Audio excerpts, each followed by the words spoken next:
Let's talk about how to read an AFA sticker. In the case of AFA, or Action Figure Authority, they offer two different types of stickers available.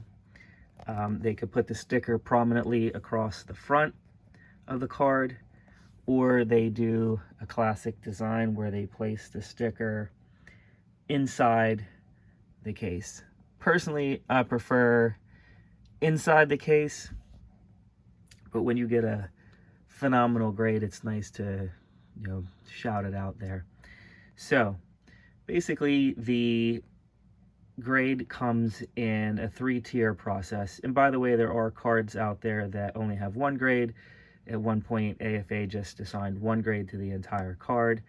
But typically, the first number, it'll say C95, B95, F95. In this particular case, they are grading the card on a scale of 100. So they felt as though this is 9.5 out of 100. And this one, they consider 100, meaning that there's 0 flaws whatsoever on that card. I've only seen in my life one retro card, I believe it was a Night Viper, that had 100 total score. So 95 is for all intent purposes the top score that you can get.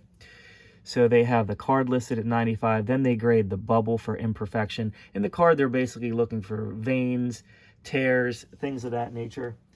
And when you get those in there, it brings the value of the card down, of the grade, significantly.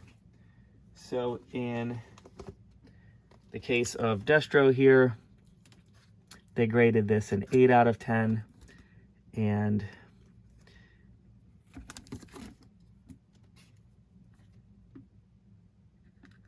there are some imperfections in the card.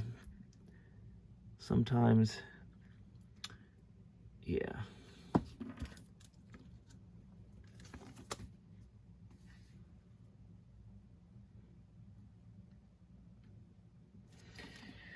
Okay, in this particular case, you have a Zap figure that is a card 75. If you can see, there's some veins coming through the card. In this case, at the top of the card, you have some little tearing over the hang tab, which would bring your grade down.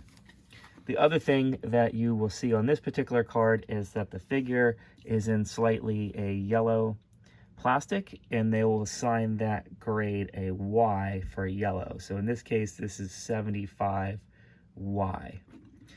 The other grades on there are grading the bubble, and they're also grading the figure itself. So just because you have three numbers doesn't mean they average them together for a score.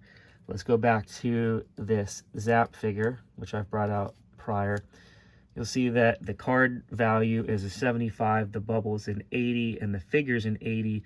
But typically what AFA will do, it's not necessarily an average.